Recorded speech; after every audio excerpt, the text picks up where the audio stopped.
Para sa akin, Diwata Pares, hype pa din.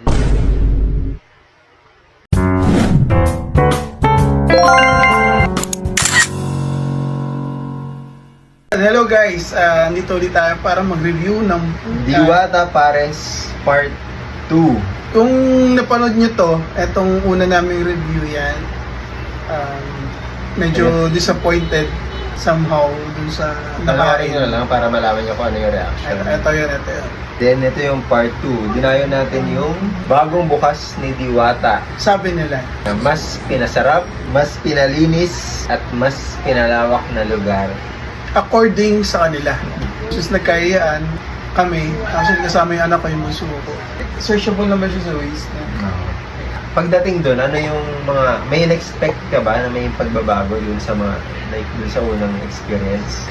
So wala ka Isa lang naman in-expect yun, expect mo yun. sa bagay. Parang same lang din, nagkaroon lang sila ng ibang branch. Oo. Yun. Ikaw, Gab, tingin mo? Based on ano lang, sa napanood ko nung nag-soft opening sila, parang ang ganda ng lugar. Tapos yun nga, organized yung sinabi yung POS. Siyempre, expect mo talaga organized lahat. Hindi na yung the usual na pinunta natin is parang sulat, Oo. bibigyan ka ng stub. This time, naka POS na siya. So madali ba makita? Di ba nagano tayo, Google Maps? Mabilis naman na puntahan. Kung sa puntahan, kung may kotse ka, or din mo ba? Kung magagaling ka ng south, going to Diwata, may hirapan ka kasi layo. Unlike dun sa pinuntahan natin sa Pasay na medyo malapit sa atin kahit pa paano. Siguro kung magko-commute ka nang hindi naka-grab or yung taxi, mahirap yun, magputol-putol ka kasi medyo malayo siya talaga. Coming from Manila, going to QC. Parking naman, di ba? Problema rin natin parking doon sa Pasay. Yun. Dito sa Diwata Pares version 2.0. Bilis ba yung parking? Ano yung mga experience mo sa parking? Parking wise na Wala silang parking na sarili. Wala silang sariling parking. Marami doon yung mga parang parking boys nag-a-assist kung saan ka magpa-park. Pero naging problema namin is masyado silang marami. Siguro magkakaiba silang grupo. Medyo ang sikip ng daanan kasi kabilaan may parking. Pag kotse dala mo, mahirapan ka. Sa motor, mayroon silang park na motor kasi given naman motor maliliit. Yung pila, di ba pagdating natin doon, so nakahanap na tayo ng parking, pumila tayo. Sa pila, medyo malayo. Ito sa Pasay, ang haba. Tapos nung pumunta tayo dito sa pangalawa nilang open nilang branch, medyo maikli. Medyo malayo lang yung difference kasi sa Pasay sobrang haba. After mong umorder, ganun pa din.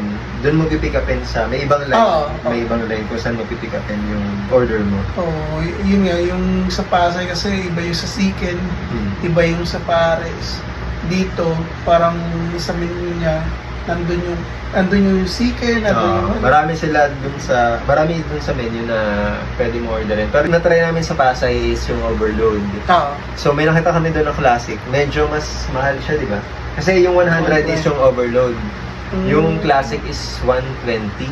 Pero wala daw, hindi available. Nung nandun na ako sa harap, parang lahat, halos karamihan wala.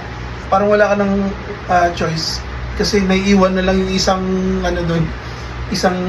nila, yung pwedeng orderin. Tapos, nagulat pa kami kasi hindi naman sinabi sa amin na walang chicharong bulaklak. Sobrang dami nung sa menu eh. May nakalagay doon na overload pares, meron yung classic, meron Yung nasa chicken. LEDs, yung nasa baba, yung nakalagay yung mga sodas. So, yung lugar, ano masasabi mo sa lugar? Last time sa Pasay, sa kalsada lang tayo pumili. Yung lugar, mas maayos ngayon. Parang subdivision. And then, maganda lang din kasi meron silang, di ba may Siken? Meron silang CR. Siguro yun din yung difference. Mas, nakaupo kasi kami ngayon dun sa Diwata Pares version 2. So, nakahanap kami ng upuan, may lamesa. So, medyo mas komportable. So, ito naman, sa service. Ngayon, yung service ba, mas okay dito sa version 2? Ang experience namin ng anak ko, kasi same pa rin nga, di ba, katulad ng sinabi mo, same pa rin, parang by station yung flow nila. Mabait pa rin naman, approachable pa rin naman yung tauhan ni Diwata.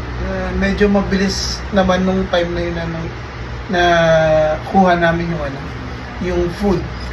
Sa ano naman, sa linis. Ay, kung sa malinis, siguro doon ako mag-agree sa'yo.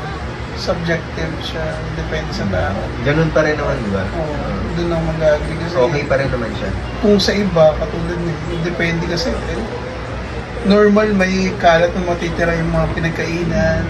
Pero, mas okay yung ngayon. So, okay na tayo sa linis. Yung lasa, hindi ako na-disappoint kasi hindi naman ako nag-expect doon sa unang branch. Dito sa branch na to, same pa din ba? Ano yung expectations mo and na-disappoint ka ba? Ay, yung una, na-disappoint ka? Taste. Lasa ng... Oo, kasi hindi siya yung typical na pares na expect. Ayun. Para sa akin, Diwata Pares, hype pa din, pero masarap siya. Sobrang sarap. Noong time na dinayo natin yung version 2 ng Diwata Pares branch sa Quezon City. Di ko alam kung bakit. Siguro, sabi nga nila, sabi nila, di ba, dining daw is an experience. Siguro kasi dun sa first branch, nakatayo kasi tayo, pawis na pawis, ang haba ng pila, tapos pagdating natin dun, kulang pa yung condiments. Pero dun sa branch number 2, yung mas in-improve na Diwata Pares, nakaupo tayo, mas konti yung pila, mas maayos, may electric fan, mahangin, hindi tayo pinapawisan. Ang sarap niya. Sobrang sarap. 2 rice yung naubos ko sa first branch. Hindi ko naubos yung isang rice. Pero kasi sabi niya, tatry niya daw na hindi isama yung sabaw dun sa laman. Di ba sabi mo? And Which is yun ganun yung pa rin yung ginawa ko siya eh.